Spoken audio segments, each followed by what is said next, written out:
Kunja Bihari Radha Madhava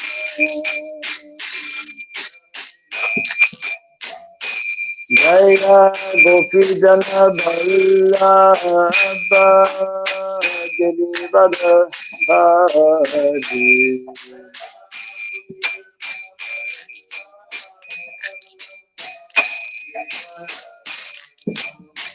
Jaya Gopi Jana Vallabha Girivara Hari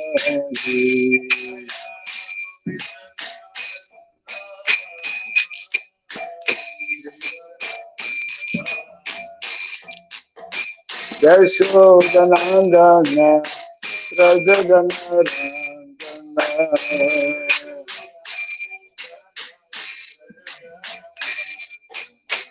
Yashodanandana Rajadanarandana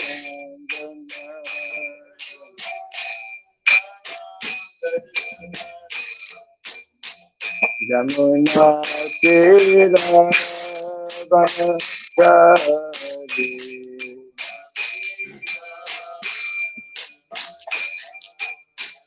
Yamuna Tira Vanachari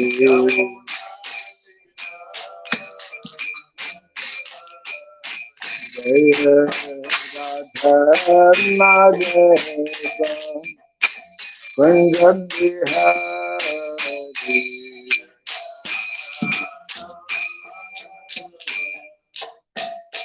Jaya Radha Madhava Kunja Bihari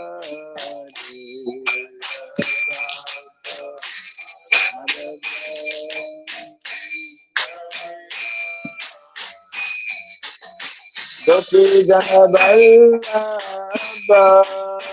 Girivara Hari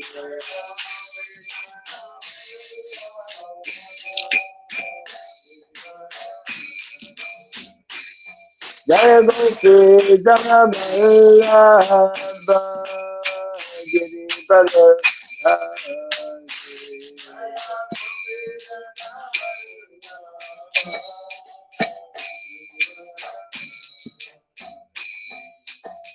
Yashodanandana Brajadanarandana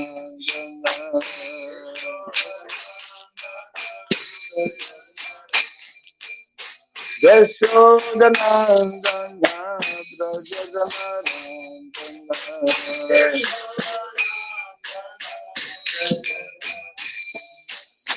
Yamuna Tira Vanachari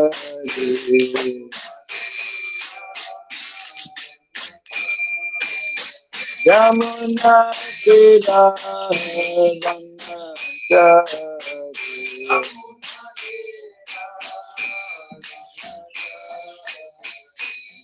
Radha Madhava Kunja Bihari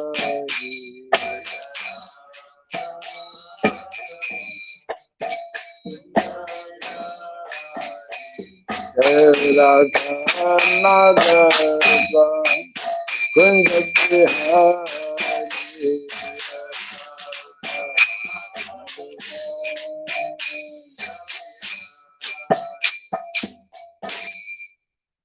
Hare Krishna Hare Krishna Krishna Hare Hare Hare Rama Hare Rama Rama Hare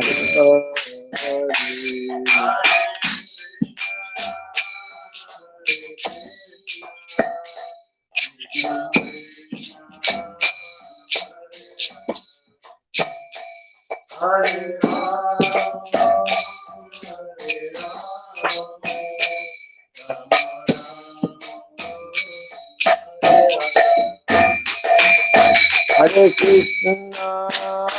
Hare Krishna, Krishna Krishna, Hare Hare, Hare Rama, Hare Rama, Rama Rama, Hare Hare.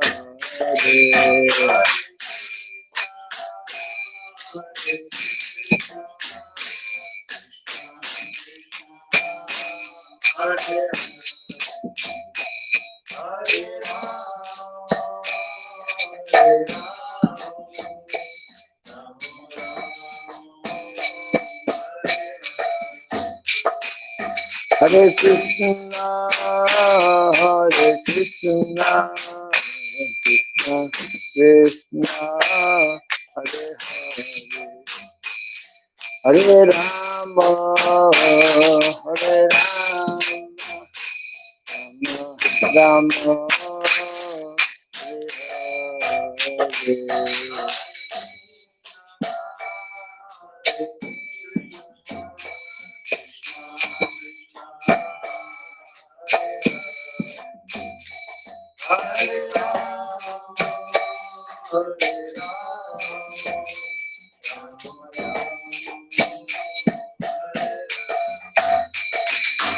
Hare Krishna, Hare Krishna, Krishna Krishna, Hare Hare, Hare Rama, Hare Rama, Rama Rama, Hare Hare.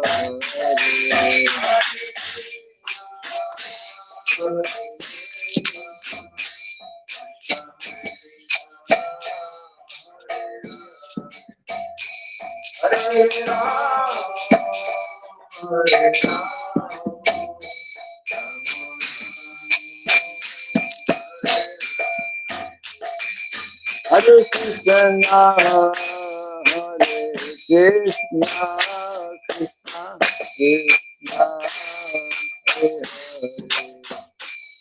Hare Rama, Hare Rama, Rama Rama, Hare Hare.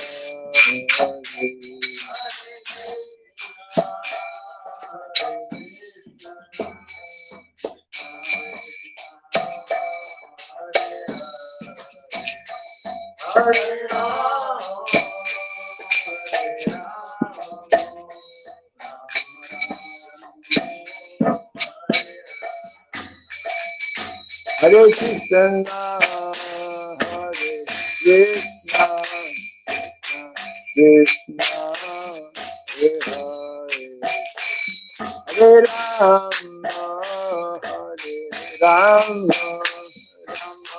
Rama Rama, Hare Hare.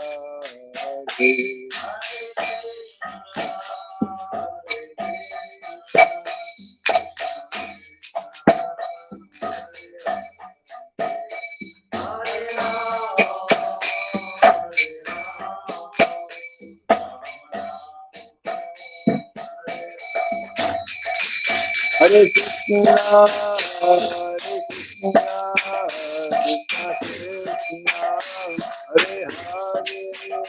Krishna, Hare Hare,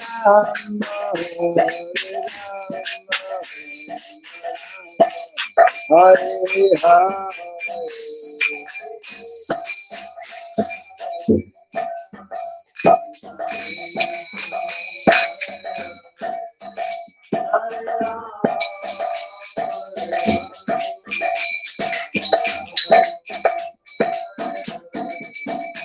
Hare Krishna, Hare Krishna,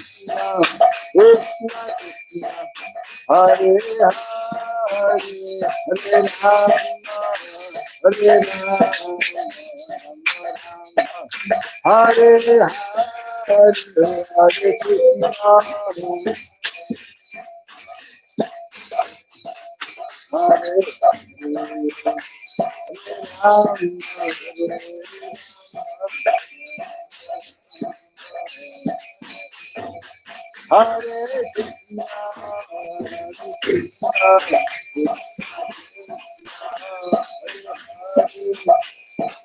Rama, Hare Rama, Hare Hare, Hare Krishna, Hare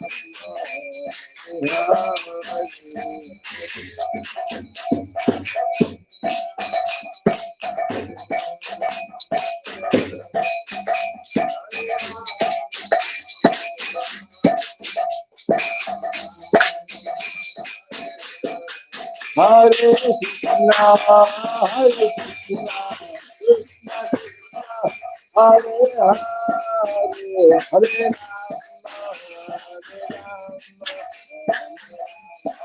Hare Hare,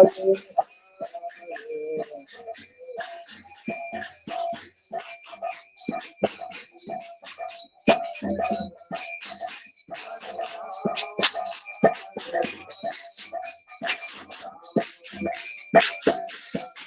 Jai Radha Madhava Jai Radha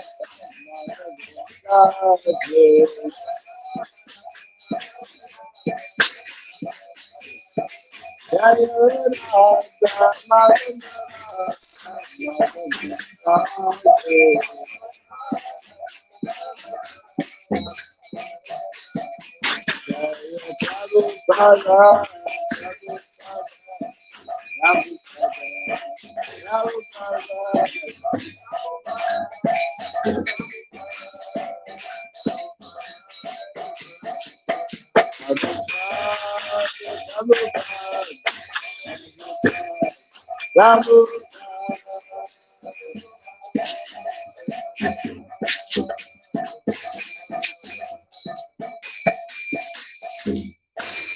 Gaur Femini. Jai Vishnupada Paramahamsa Tri Grad Gachad Stotra Satya Sri Srimad His Divine Grace Shilabhai Charanaravinda Bhaktivedanta Swami Srila Prabhupada Ki Ananta Koti Vaishnava Vrinda Ki ISKCON BBT Founder Acharyas Divine Grace Srila Prabhupada Ki Namacharya Srila Haridas Thakur Ki Samaveta Bhaktivedanta Ki Harinam Sankirtan Ki Grantara Srimad Bhagavatam Ki Jaini Tagore Simanandi. All glories to the assembled devotees, all glories to the assembled devotees, all glories to the assembled devotees. All glories to Sri Guru, to Sri Gauranga, all glories to Sri Prabhupada. Om Ajnanatirandasya Gananjana Shalakaya Taksurandilitam Jena Tasmai Sri Gurube Namaha Sri Chaitanya Manobhistam Stapitam Jena Bhuttale Swayam Rupa Kalamahyam Dadati Swapadantikam Pandeham Sri Guru Sri Juta Parakamalam Sri Gurun Vaishnavam Sya Sri Rupam Sagrajatam Sahagana Ragunatam Vitam Tvam Sajivam Sadvaitam Sabhadutam Parijana Sahitam Krishna Chaitanya Devam Sri Radha Krishna Padam Sahagana Lalita Sri Vishakandvitam Scha Hey Krishna Karuna Sindhu Dinabandhu Jagatpate Gopisha Gopika Kanta Radha Kanta Namostute Tapta Kanchana Gaurangi Radhe Vrindavaneshwari Vrishabhanu Suti Devi Pranamami Hari Priye Vansakalpa Tirvesya Kripa Sindhu Jaivacha Patitanam Pavanabhyo Vaishnavyo Namo Namaha Narayanam Namaskritya Ram Chaiva Narottamam Devim Sarasatim Vyasam Tato Jayamudiraye. Before reciting the Srimad Bhagavatam, which is a very means of conquest, let us first offer respectful obeisances unto Narayana, the Supreme Personality of Godhead, unto Nara, Narayana Rishi, the Supreme Human Being, unto Mother Saraswati, the Goddess of Learning, and unto Srila Vyasadeva, the author. Nasta Prayasa Badreshu Nityam Bhagavata Sevaya Bhagavati Utamashloke Bhaktir Bhavati Naistiki. By regularly hearing the Srimad Bhagavatam and by rendering a service unto the pure devotee, all that is troublesome within the heart becomes destroyed practically to nil, and loving devotional service unto the Supreme Lord, who is praised with transcendental songs, becomes established as an irrevocable fact. Idam Bhagavatam Nama Puranam Brahmasamitam Uttama Charitam Chakara Bhagavan Rishi Nishreya Sayalokasya Anyam Swasthayanam Mahad. This Srimad Bhagavatam, known as the Grantaraj, is a king of all the Vedic literatures. It is compiled by the incarnation of God, as Srila Vyasadeva. It is the literary incarnation of God, compiled by the incarnation of God, Srila Vyasadeva. It is meant for the ultimate good of all people. It is all successful, all blissful, and all perfect. Shri Krishna Chaitanya Prabhu Nityananda Sri Advaita Gadadhara Srivasadi Gaura Bhakta Vrinda. Hare Krishna, Krishna Krishna, Hare Hare, Hare Rama, Rama Rama, Hare Hare. Om Namo Bhagavate Vasudevaya. Om Namo Bhagavate Vasudevaya. Om Namo Bhagavate Vasudevaya. Om Sarabhyaya Namaha. Om Sarabhyaya Namaha. Om Sarabhyaya Namaha. Mukam karoti vachalam pangum nangayate girim yatkripa tamaham bande Shri Gurum Dinataranam.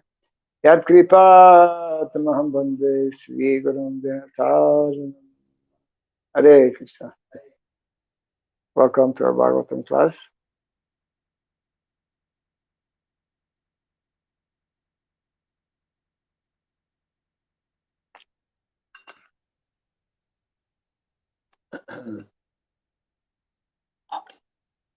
We continue from canto number 2, chapter 5, entitled The Cause of All Causes. And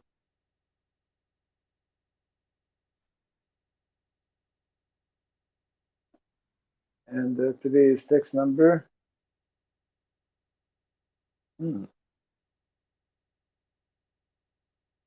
text number 10, correct? Yeah.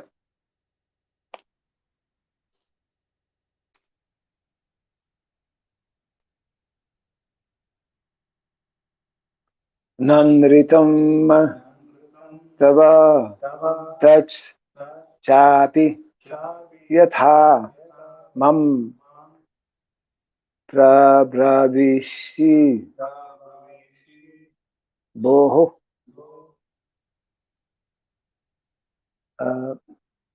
avignaya param mata etavat tvam yato hi me nanritam tavatas chapi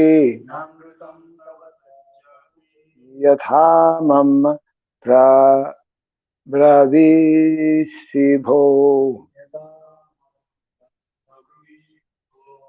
avignaya param mata itavat tvam yato hi me.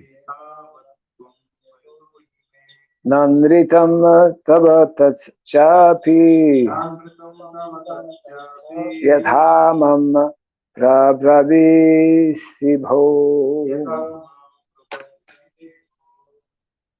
avignaya param mata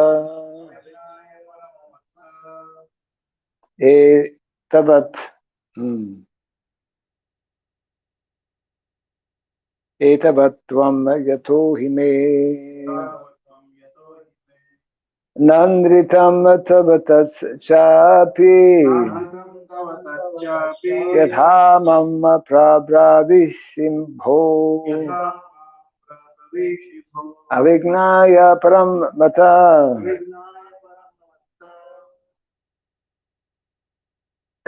etavatvam yato hime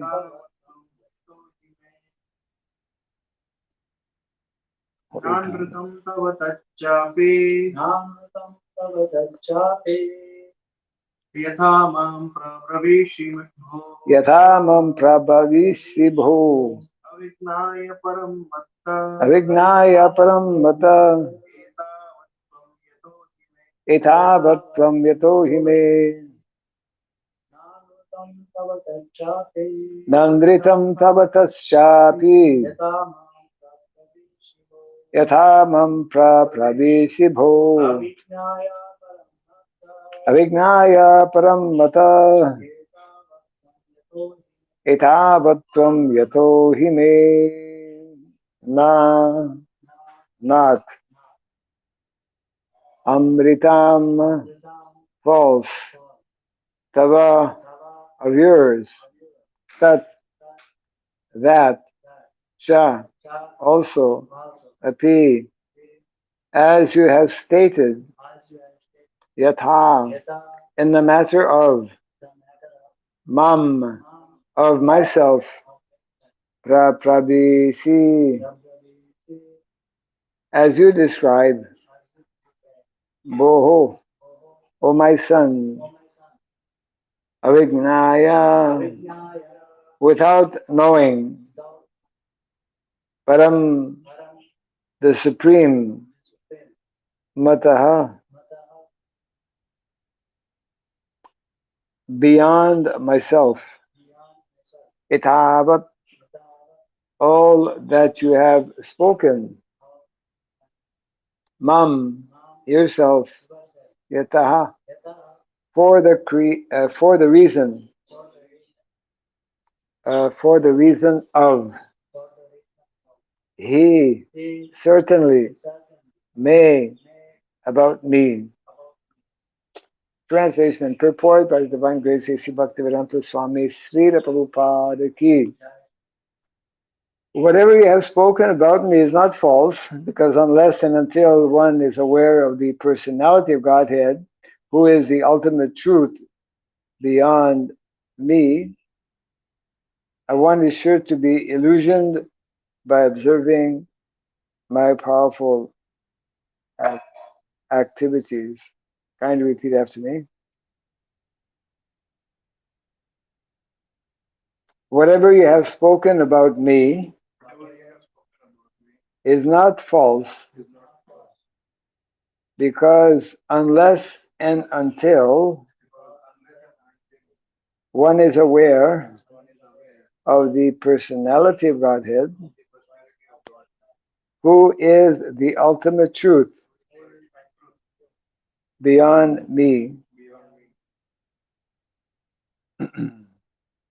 one is sure to be illusioned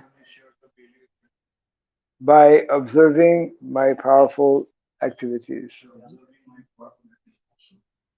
Report. The frog in the well logic illustrates that a frog residing in the atmosphere and boundary of a well cannot imagine the length and breadth of the gigantic ocean. Such a frog who informed of the gigantic length and breadth of the main ocean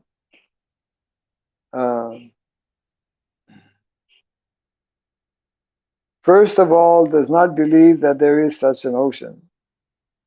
And if someone assures him that factually there is such a thing, the frog then begins to measure it by imagination, by means of pumping its belly as far as possible, with the result that the tiny abdomen of the frog bursts, and the poor frog dies without any experience of the actual ocean.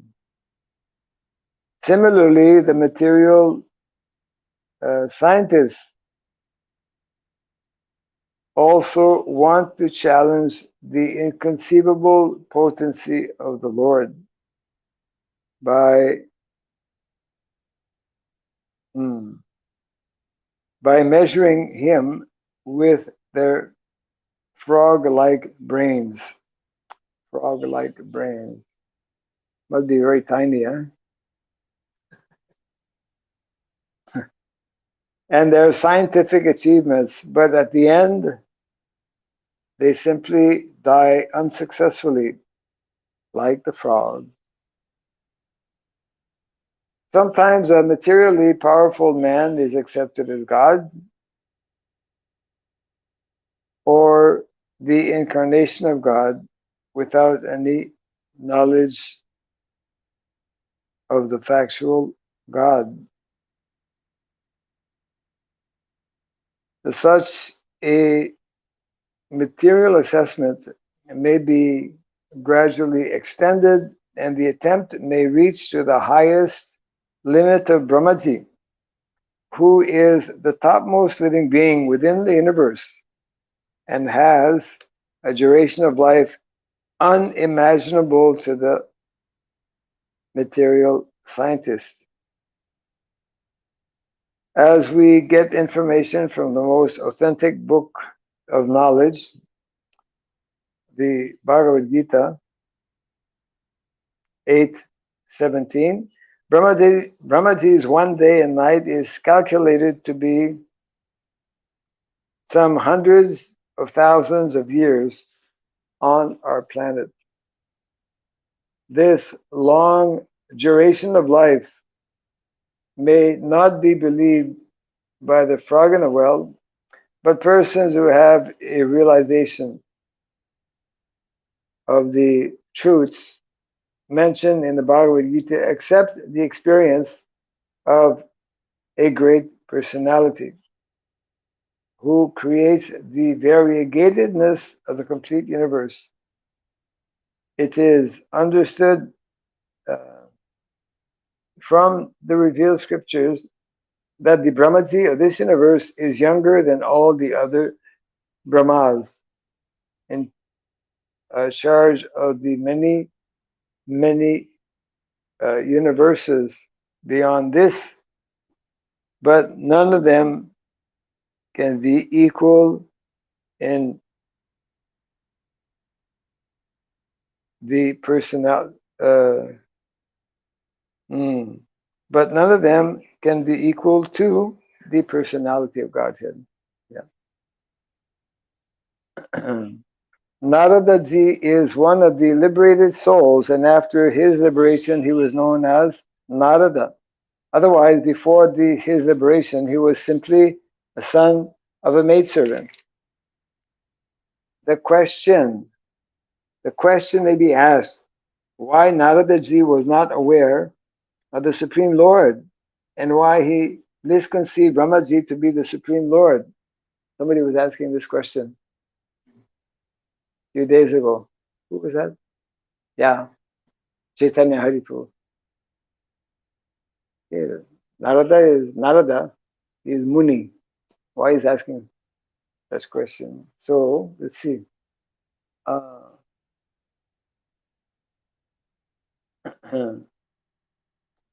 And why he misconceived Brahmaji to be the Supreme Lord, although factually he was not. A liberated soul is never bewildered by such a mistaken idea. So why did Naraji ask all those questions just like an ordinary man? with a poor fund of knowledge. There was such bewilderment in Arjuna also, although he is eternally the associate of the Lord. Such bewilderment in Arjuna or in Narada takes place by the will of the Lord, so that uh, other non-liberated persons may realize the real truth and knowledge of the Lord. The doubt arising in the mind of Narada about Brahmaji's becoming all-powerful is a lesson for the frogs in the well, that they may not be bewildered in misconceiving the identity of the personality of Godhead, even by comparison to a personality like Brahma. So what to speak of ordinary men who falsely pose themselves as God or an incarnation of God. The Supreme Lord is always the Supreme, and as we have tried to establish many times in these purports, no living being, even up to the standard of Brahma, can claim to be one with the Lord.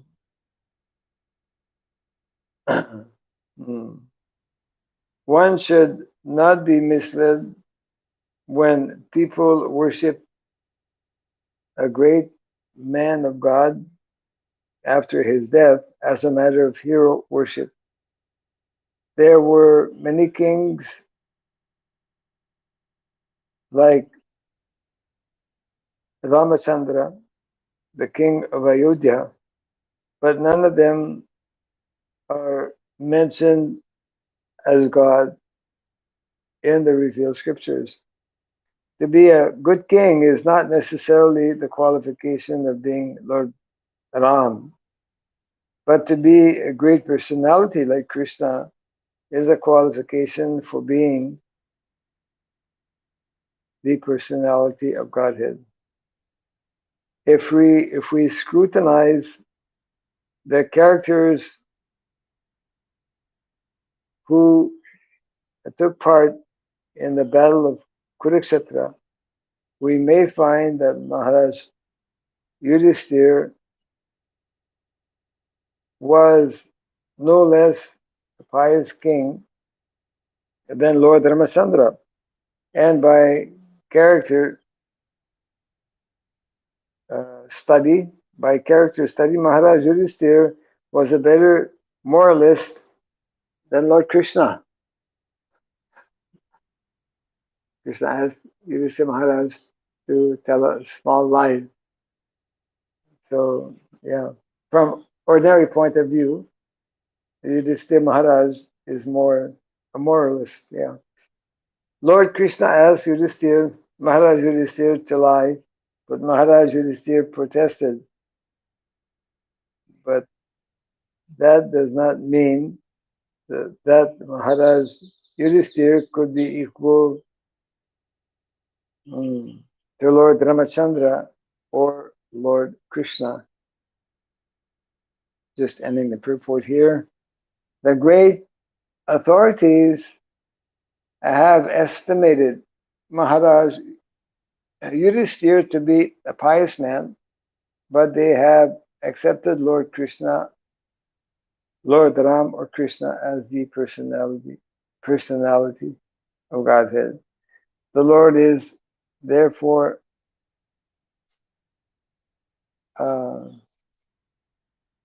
a different identity in all circumstances, and no idea of anthropomorphism can be applied to him. The Lord is always the Lord, the common man. The Lord is always the Lord, and the common living being can never be equal to him. Okay, it's very long report. We again read the translation. Whatever you have spoken about me is not false, because unless and until you, unless and until one is aware of the personality of Godhead, who is the ultimate truth beyond me, one is sure to be illusion by observing my powerful activities.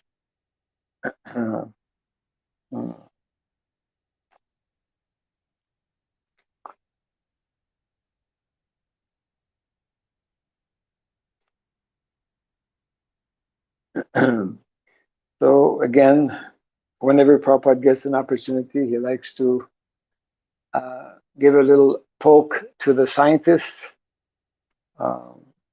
In the first paragraph, he is doing that, giving the example of the frog in the well, which is very appropriate. Someone who is always, just like we live in we are like the frog in the well, actually, because we live in we experience what is called a three-dimensional world, isn't it? But there are more dimensions. There is more to reality than what we see. Just like between us, there's so many things we cannot see. Therefore, our ability to understand things is very small, very limited. Yet, what is the expression? Even a pauper is proud of his penny. Even a poor man, if he has whatever, he's proud, tends to be proud, falsely proud.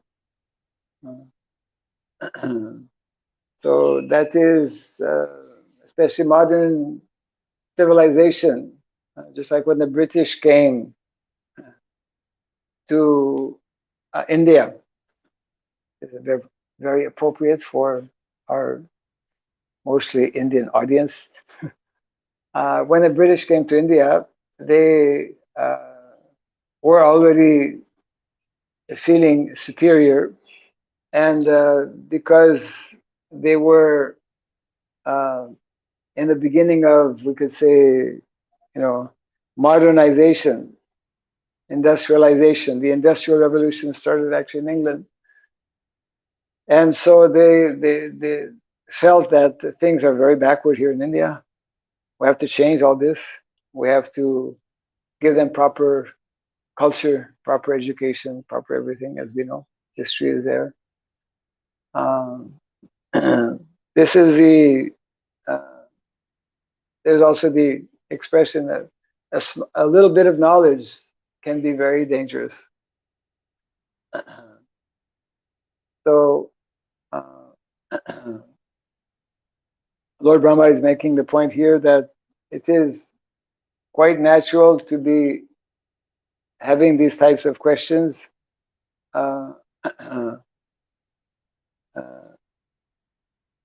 And yeah.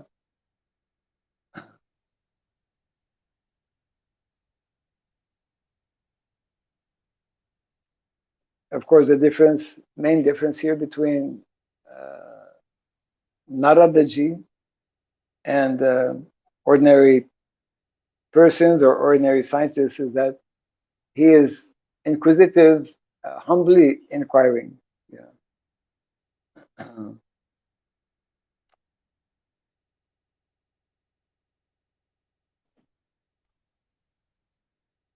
The Bhagavatam, for that matter, Bhagavad Gita also describes so many inconceivable things, both of the material world and the spiritual world.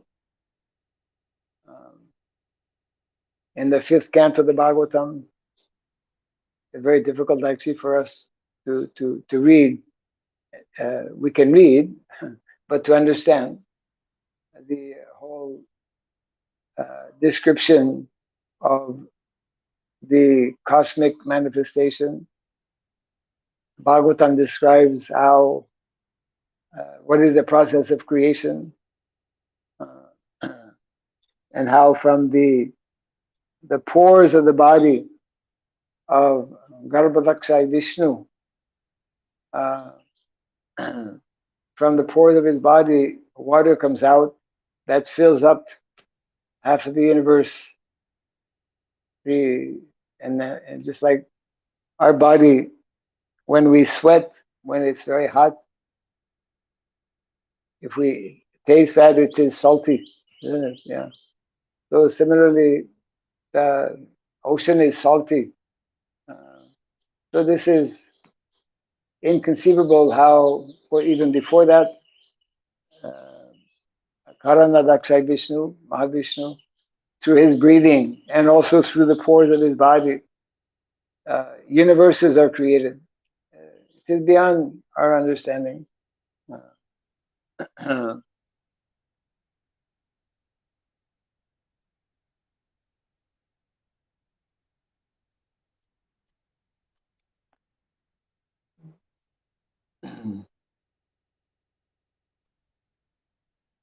In the purport also, Prabhupada is asking that question, that why he misconceived Brahmaji to be the Supreme Lord.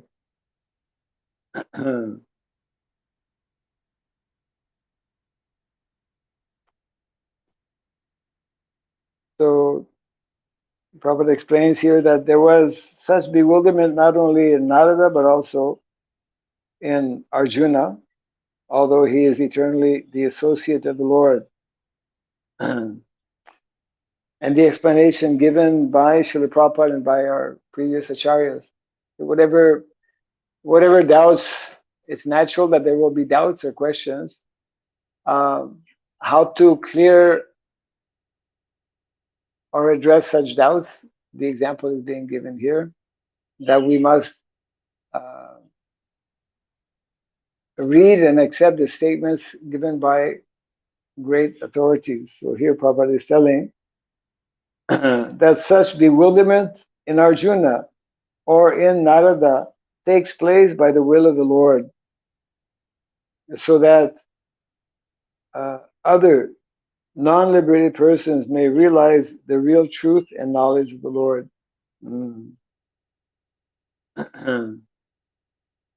The doubt arising in the mind of Narada about Brahmaji becoming all powerful is a lesson for the frogs in the well, that they may not be bewildered in misconceiving the identity of the personality of Godhead. Yeah. So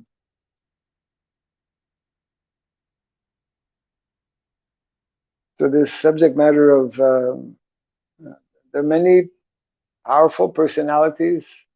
Even today, for example, we read about so many powerful personalities. Prabhupada makes a reference here also.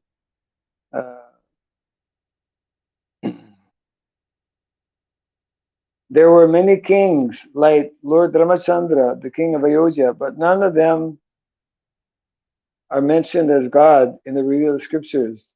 Of course, Lord Ramachandra is mentioned as God. So I'm not sure why Prabhupada, this statement is being made here. To be a good king is not necessarily the qualification for being Lord Ram. But to be a great personality like Krishna is a qualification for being the personality of Godhead.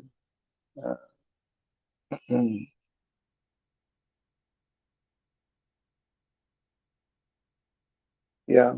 So it means that we cannot understand things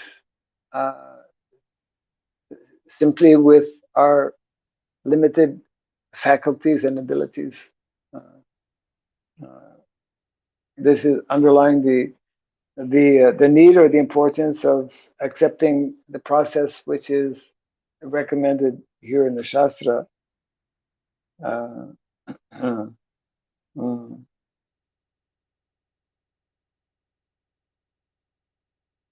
So Prabhupada gives example, yes, of Maharaj Yudhisthira.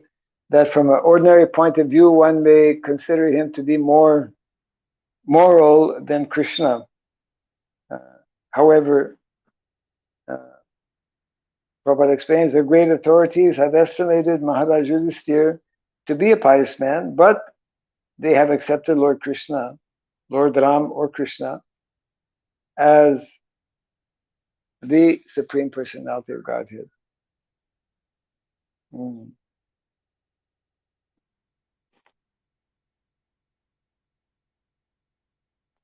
Yes. And of course, in the continuing reply to the questions asked by Narada Muni, Lord Brahma, who is not an ordinary personality, of course he is Jiva, but he will continue to explain that actually he is not, although he is the creator of the material world, he is not the supreme, and he is dependent on another personality, and that will be explained in the verses to come. Yeah.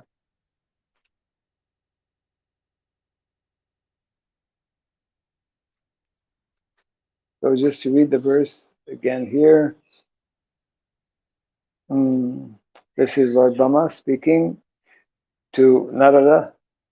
Whatever you have spoken about me is not false, because unless and until one is aware of the personality of Godhead, who is the ultimate truth beyond me, one is sure to be illusioned by observing my powerful activities.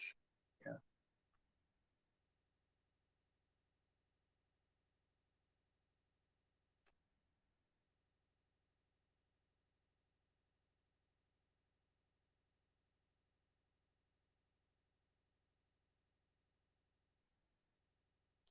So any thoughts on this?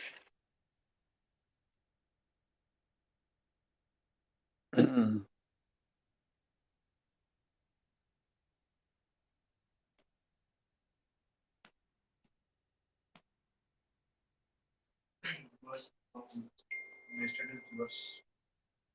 Previous verse. Yeah. Yesterday's so what's the verse?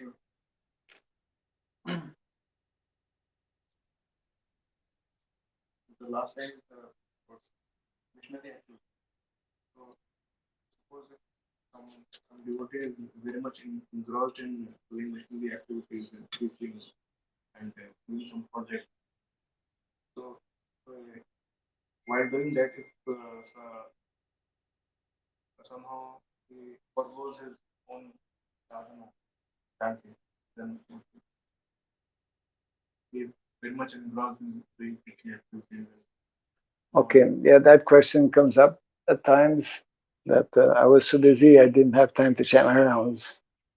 The question is, if someone is very much involved in, as mentioned in yesterday's verse, or the purport, actually, the very last portion of the purport, Srila Prabhupada is referring to missionary activities.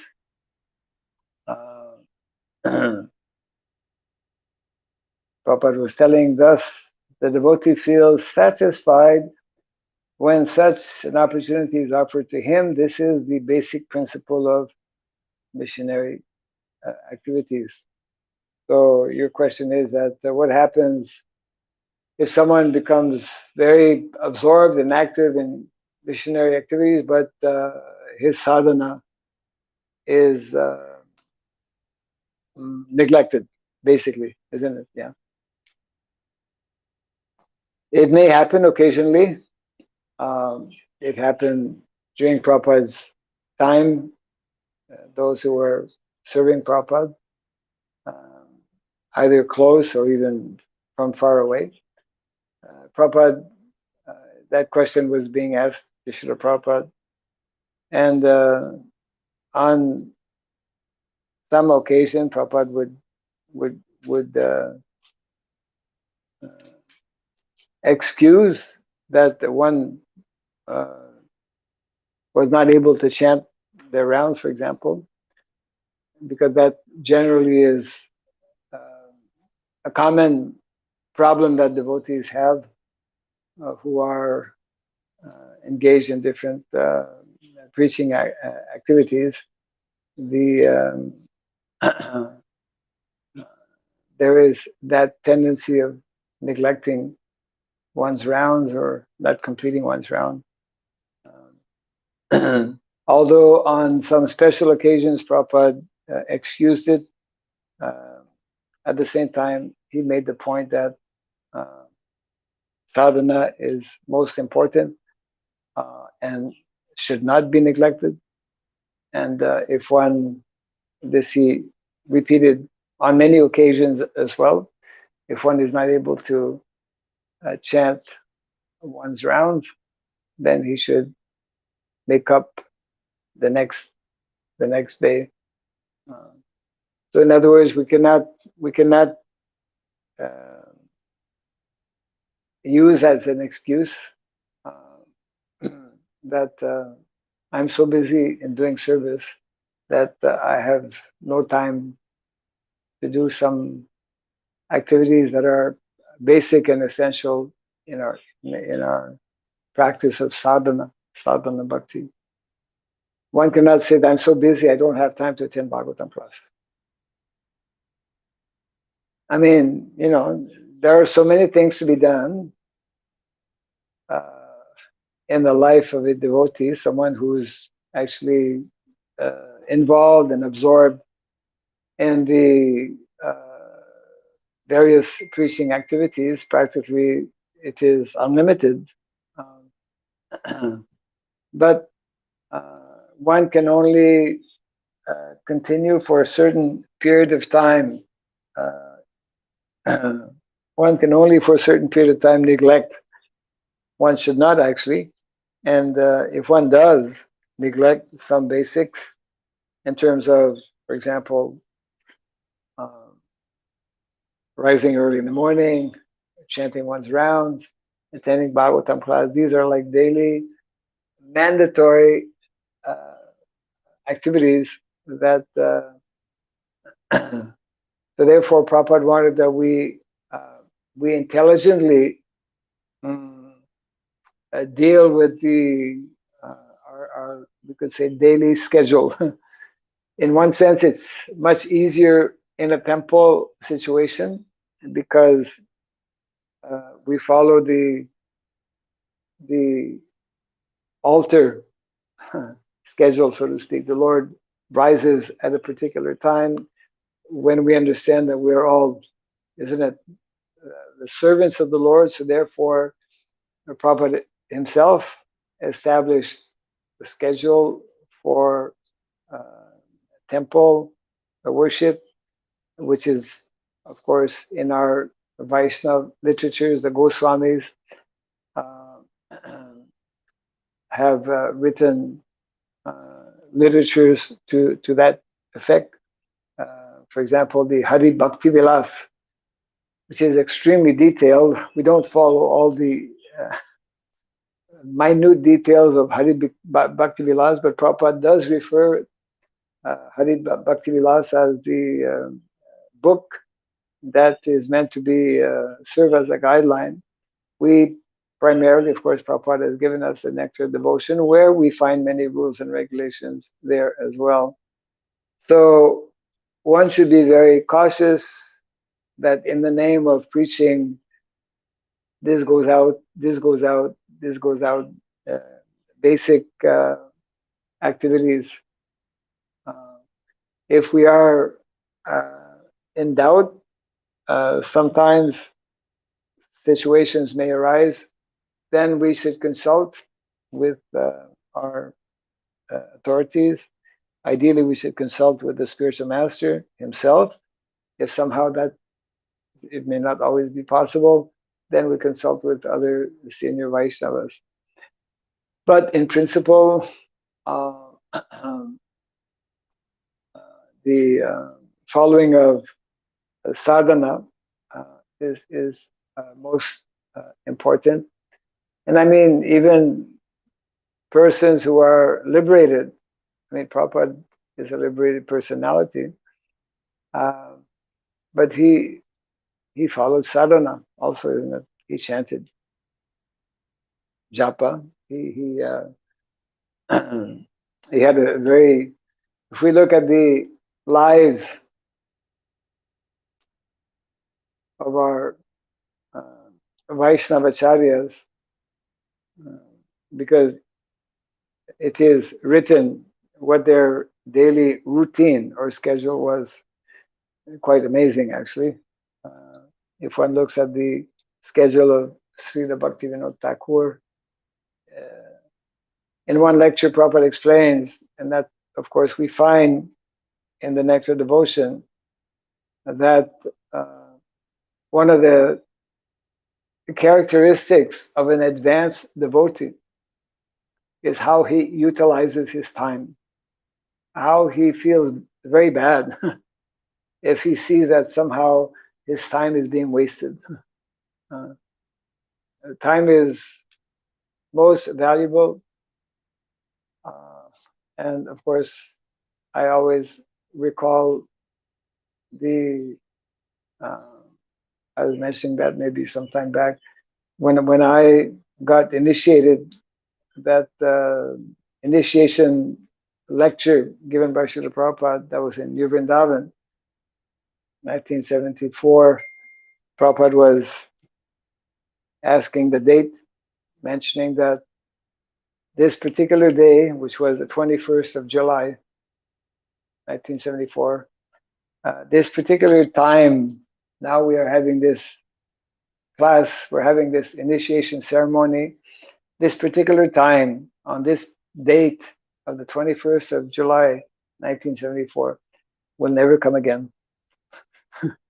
uh, and therefore, a Vaishnava, that is one of the important, very important characteristics. We should be understanding the value of time, and learn to properly utilize that time, and the whole aspect of sadhana is very much there as well. That means that at certain particular fixed moments of the day, we perform certain activities. Just like we spend in all of our temples, we spend quite a few hours every day in the morning, especially, isn't it? Morning time is ideal time for practicing the spiritual life, because it's like things are more quiet. Yeah. Shastra describe how and explain how morning is in the mode of goodness. Then around 9 o'clock, mode of passion kicks in. And then later on in the day, by evening, is like the mode of ignorance. So the preferred and the traditional practice for meditation is in the morning, and so therefore we should be understanding the importance of keeping a steady and strong sadhana, and not whimsically, let's say, abandon some of this sadhana in the name of preaching. So one has to be a little thoughtful in that respect, and cautious. Some exceptional situations may arise, but that should be the tendency in the material world is to generalize to make the exception become the rule or the standard. So we should avoid that. Yeah. Yeah. Any other? Yeah. There was one movie, Hare Krishna movement, Yes. A couple of years ago. Right. Hare Krishna movement, the movement, the mantra, the movement, the acharya, whatever, the other person. Yeah. So that many proper examples there, editing some interactions between them. Yeah. So there was one Mataji, she was telling that during the initial phase of ISKCON, Prabhupada was sending everyone for preaching. Yes. So that Mataji asked even the girls. Right. So then Prabhupada told that reason. So now in the present scenario, and like we are moving towards the phase of introducing Varnasrama system. So in today's scenario, what would be the position of girls? Would can preach now? So the question is in the context of in the early days, which is one of the interviews that is found in the documentary that was made, the mantra, the on the life of Srila Prabhupada, and one Mataji explaining how Prabhupada had answered to the question whether, because that was a practice, especially in the beginning of the movement, Prabhupada was eager to see Krishna consciousness introduced all over the world, and therefore was sending devotees. And then when Mataji had asked, what about the girls? And Prabhupada said, yes, girls can also be traveling and preaching. So your question is, in the context of Varnasrama, when there is maybe more of an effort being made to introduce Varnasrama, then whether this still remains the same, whether women are allowed to preach, I think is your question.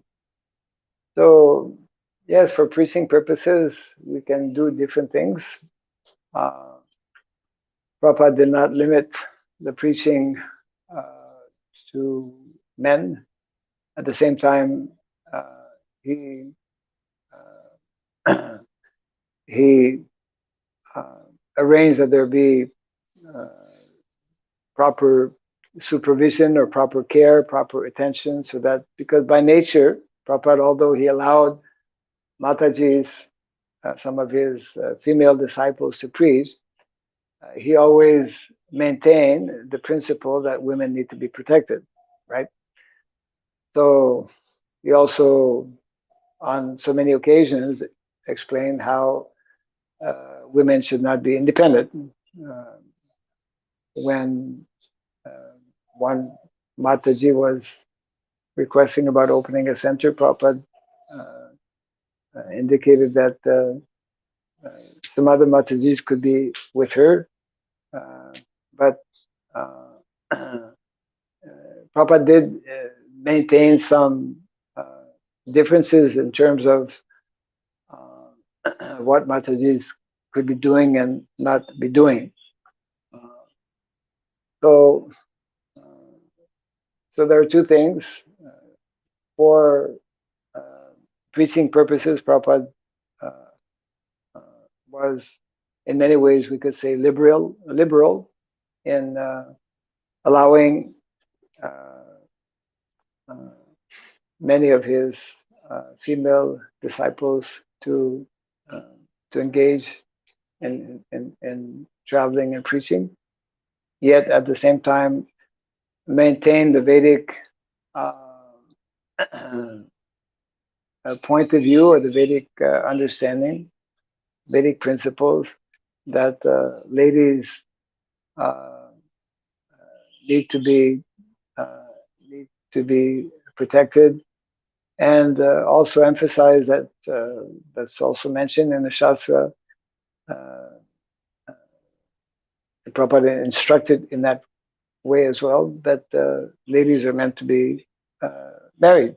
Uh, Women are meant to be married in the Vedic culture, which is not the same for the men. Rather, young men are encouraged to remain brahmacharis as long as possible.